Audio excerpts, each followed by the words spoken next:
Assalamualaikum warahmatullahi wabarakatuh. Nama saya Muhammad Faizan Latif Zamzami. Di sini saya akan mempresentasikan materi tentang komunikasi kelompok dan organisasi. Pengertian kelompok. Kelompok adalah sekumpulan individu dengan jumlah anggota yang relatif kecil, sehingga tiap anggota bisa berkomunikasi dengan mudah, baik sebagai sumber maupun penerima pesan. Jadi secara umum kelompok ini sebuah perkumpulan orang yang mana biasanya memiliki tujuan atau maksud tertentu. Komunikasi kelompok. Komunikasi kelompok merupakan proses komunikasi antara 3 orang atau lebih yang berlangsung secara tatap muka dalam kelompok tersebut. Anggota saling berinteraksi satu dengan yang lain. Jadi komunikasi kelompok ini maksudnya adanya komunikasi atau proses tatap muka dan interaksi dalam suatu kelompok tersebut antara satu dengan yang lainnya. Alasan bergabung dengan kelompok. Ini yang pertama ada daya tarik antar anggota kelompok. Bisa kesamaan fisik, sikap, atau sosial. Yang kedua ada daya tarik kegiatan dan tujuan kelompok. Yang ketiga daya tarik manfaat menjadi anggota tertentu, pribadi, sosial, simbolik, pekerjaan, atau keuntungan ekonomi. Contohnya kelompok pengajian, kelompok pecinta alam, kelompok ilmiah, dan kelompok pecinta barang antik. Kemudian ada karakteristik kelompok. Karakteristik kelompok ini di dalamnya ada interaksi atau timbal balik antara sesama kelompok. Kemudian ada norma, dan kemudian ada peran, dan hubungan emosional dan tujuan. Tidak mungkin ada suatu kelompok yang mana kelompok tersebut tidak memiliki tujuan tertentu. Kemudian jenis kelompok. Yang pertama ada kelompok yang berorientasi tugas. Di dalamnya ada terdapat 2 pembagian kelompok. Yang pertama, kelompok duplikasi kegiatan. Dari setiap anggota melakukan pekerjaan yang sama. Contohnya, semua anggota menanam pohon. Yang kedua ada kelompok ban berjalan. Setiap anggota bekerja pada bagian yang berbeda. Contohnya, ada yang menggali lubang dan menanam. Jadi dapat disimpulkan dari 2 contoh kelompok di atas, yakni duplikasi kegiatan dan ban berjalan. Bedanya adalah ketika duplikasi kegiatan atau kelompok duplikasi kegiatan itu semua anggota kelompok mengerjakannya dengan bersama-sama atau mengerjakan satu jenis kegiatan. Kemudian jika kelompok ban berjalan itu mereka membagi tugas. Jadi ada yang melaksanakan pekerjaan A, ada yang melaksanakan pekerjaan B. Yang kedua ada kelompok yang berorientasi pribadi dan sosial, yakni kelompok yang bertujuan untuk menciptakan semangat positif antar sesama anggota kelompok. Contohnya kelompok diskusi, kelompok sosial, dan lain-lain. Kelompok bisa muncul secara alami maupun diciptakan. Kelompok alami terbentuk dari kegiatan spontan individu, contohnya kelompok backpacker. Biasanya orang-orang yang sering berpergian kemudian bertemu dengan kelompok lain yang sama atau bertemu dengan individu lain yang sama-sama dia sendirian, biasanya akan membentuk sebuah kelompok yang mana mereka melaksanakan perjalanan tersebut dengan bersama-sama. Itu sangat menguntungkan bagi satu sama lain karena apabila ada yang kesusahan maka teman yang lain akan membantu. Sedangkan kelompok yang diciptakan terbentuk karena tujuan tertentu. Tujuan tersebut dapat bermacam-macam seperti untuk melayani masyarakat, kepentingan profesional, menyelesaikan program kerja, kampanye politik, dan lain-lain. Kemudian pengembangan kelompok. Pada fase awal ini belum ada jaringan, jadi mungkin antar kelompok masih canggung, jadi belum saling kenal seperti itu. Kemudian pada fase kedua memulai jaringan, antara anggota kelompok sudah mulai ada yang kenal, antara 1-2 anggota kelompok. Kemudian di fase ketiga ada jaringan berkembang lebih jauh. Jadi yang dikenal itu lebih banyak. Mungkin yang tidak dikenal itu hanya 1 atau 2 anggota dari bagian kelompok. Fase keempat ada jaringan terintegrasi penuh, yakni ketika sesama anggota kelompok itu saling mengenal dan saling berinteraksi. Jaringan komunikasi kelompok. Yang pertama ada jaringan lingkaran, yakni setiap anggota hanya dapat berkomunikasi dengan anggota yang berada di samping kiri dan samping kanannya. Tidak ada pemimpin dalam jaringan ini. Kemudian jaringan yang kedua ada jaringan bintang, situasi di mana seluruh pesan mengalir pada satu individu atau sentralisasi jaringan. Kemudian yang terakhir ada jaringan penuh, yang mana setiap anggota dapat berkomunikasi dan melakukan timbal balik dengan semua anggota kelompok. Komunikasi organisasi. Kita beralih materi ke komunikasi organisasi. Pengertiannya secara sederhana, komunikasi organisasi merupakan pengiriman dan penerimaan pesan di dalam organisasi. Jadi ada pengiriman atau penerimaan pesan dalam organisasi yang mana itu merupakan sebuah komunikasi.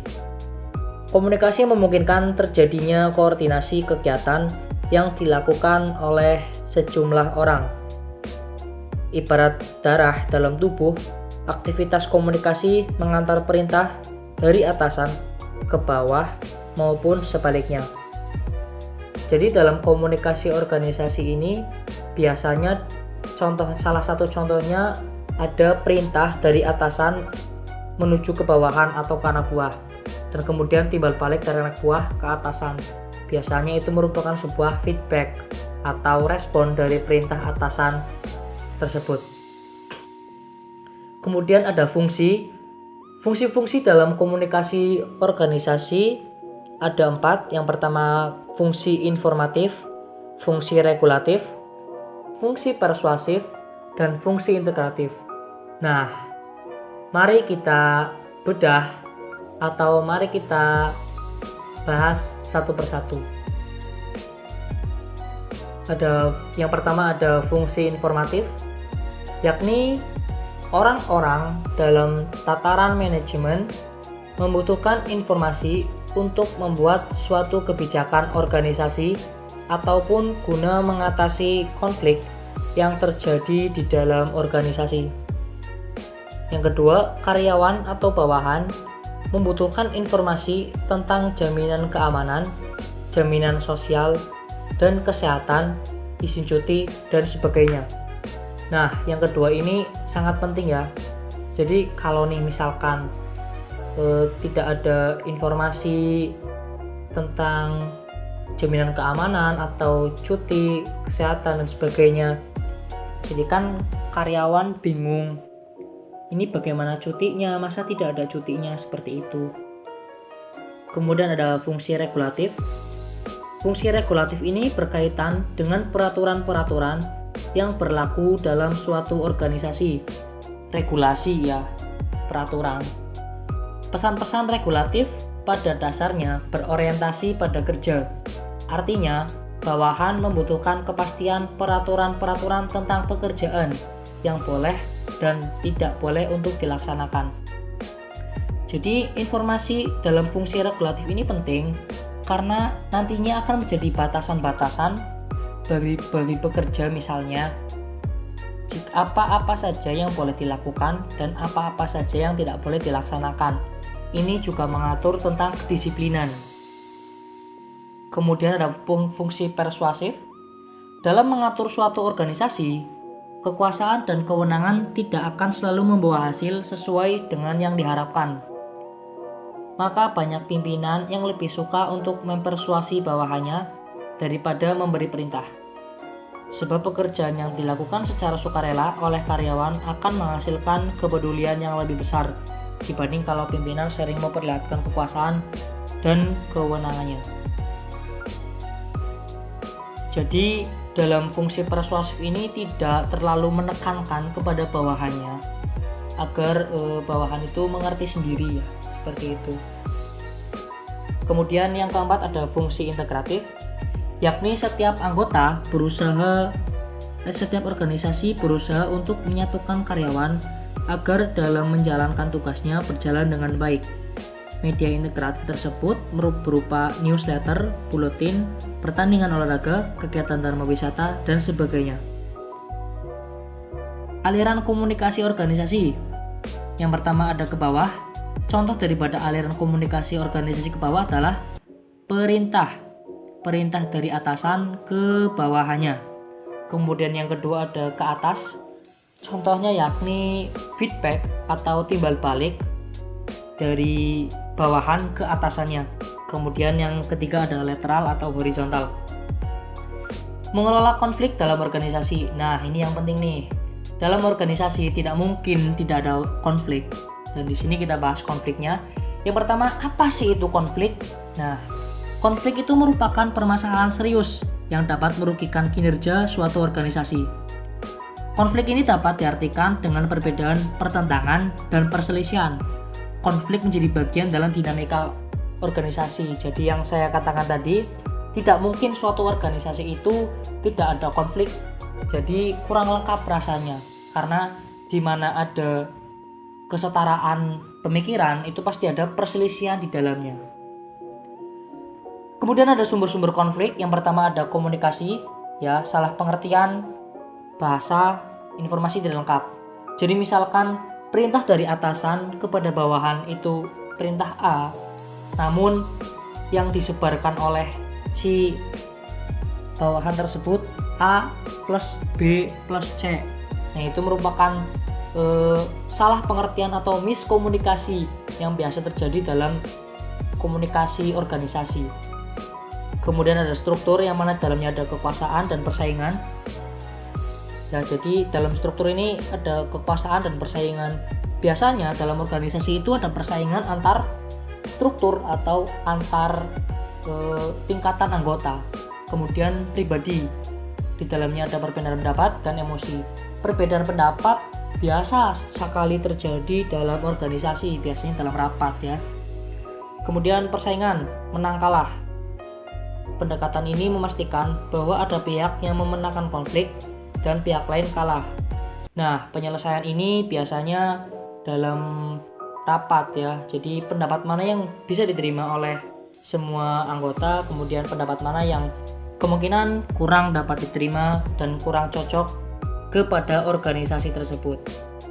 Kemudian kolaborasi atau menang-menang.